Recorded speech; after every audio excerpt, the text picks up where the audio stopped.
Civil service in India, ancient India to modern India. Civil service in ancient India. Mauryan period, the Indian civil service system is one of the oldest administrative systems in the world. It had its origin in the Mauryan period during ancient India. The expanding Mauryan Empire required meritorious civil servants for efficient administration.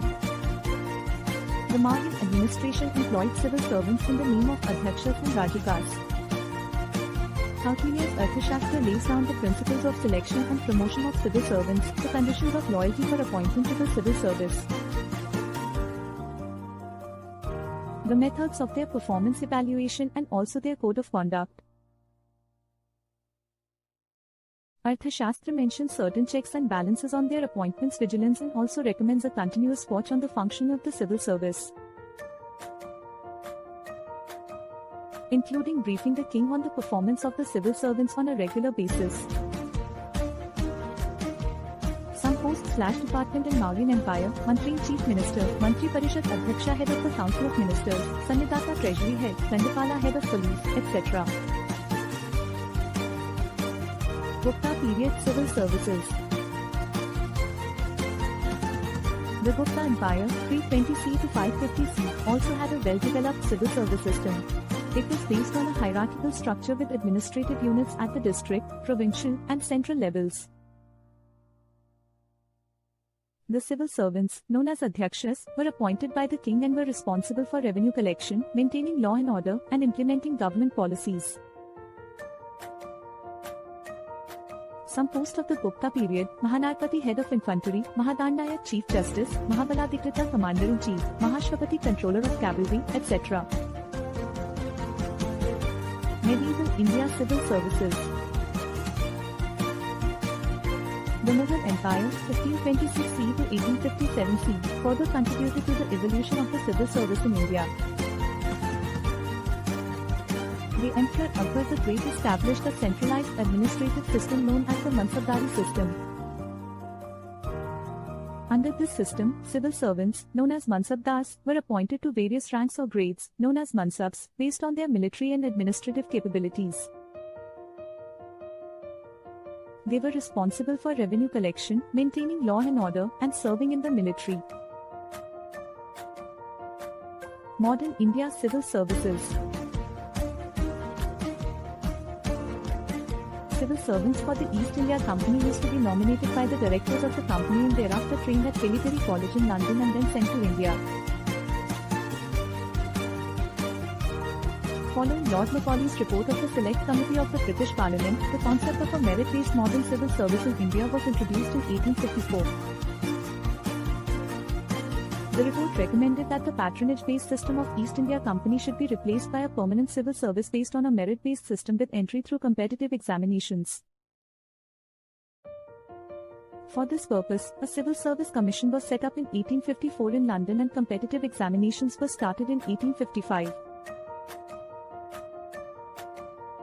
Initially, the examinations for Indian civil service were conducted only in London. The maximum age was 23 years and the minimum age was 18 years. In 1864, the first Indian, Sri Satyendranath Tagore, brother of Sri Rabindranath Tagore, succeeded. From 1922 onwards, the Indian civil service examination began to be held in India also, first in Allahabad and later in Delhi with the setting up of the Federal Public Service Commission. Indianization of the police service continued to be very slow despite pronouncements and recommendations of the Islington Commission and the Lee Commission. Regarding central civil services, the civil services in British India were classified as covenanted and uncovenanted services on the basis of the nature of work, pay scales, and appointing authority. In 1887, the Aitchison Commission recommended the reorganization of the services on a new pattern and divided the services into three groups: imperial, provincial, and subordinate. The recruiting and controlling authority of imperial services was the Secretary of State. Initially, mostly British candidates were recruited for these services. The appointing and controlling authority for provincial services was the respective provincial government, which framed rules for these services with the approval of the Government of India. With the passing of the Indian Act 1919, the Imperial Services headed by the Secretary of State for India was split into two All India Services and Central Services. The Central Services were concerned with matters under the direct control of the central government. Subsequent to the provisions of Section 96C of the Government of India Act, 1919 and the strong recommendations made by the new Commission in 1924. For the early establishment of a Public Service Commission, it was on October 1, 1926, that the Public Service Commission was set up in India for the first time. It consisted of 4 members in addition to the chairman. Sir Ross Parker, a member of the Home Civil Service of the United Kingdom, was the first chairman of the commission. The functions of the Public Service Commission were not laid down in the Government of India Act of 1919,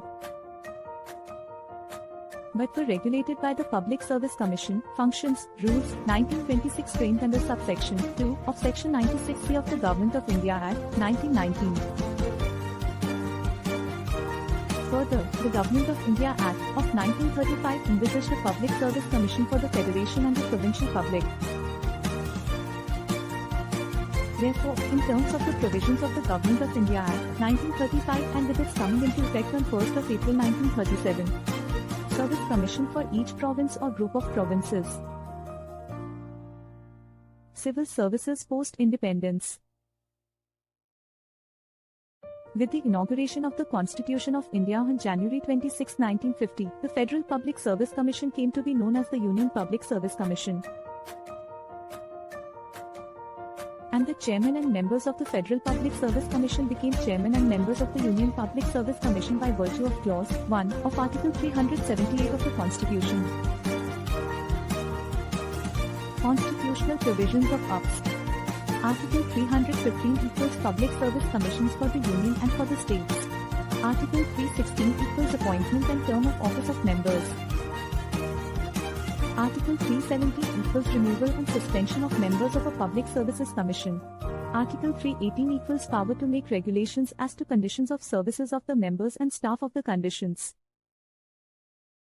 Article 319 equals prohibition as to the holding of office by members of a commission on ceasing to such members. Article 320 equals functions of the Public Service Commissions. Article 321 equals power to extend functions of Public Service Commissions. Article 322 equals expenses of Public Service Commissions. Article 323 equals reports of Public Service Commissions. Body of UPS, Chairman and 10 member. The UPS conducts examinations for all India Services, Central Services and Public Services for different Indian states and Union Territory. It helps the states in composing and implementing schemes of combined recruitment for any services requiring special qualifications. The UPSC serves the interests of the state at the demand of the governor and with the consent of the President of India. The UPSC shall be consulted in the matters of 1. Demands for compensation of legal express obtained by a civil servant in defending proceeding instituted against him. 2. Matters relating to the interim appointments for a period exceeding 1 year. 3. Matters of personnel management, etc. The Union Public Service Commission makes suggestions that are advisory in nature. The recommendations from UPSC are not binding on the government. Drawbacks of UPSC: no recognition for excellence, corruption, frequent transfer, frustration of joining central services, political interference, promotion or demotion, long and hard preparation.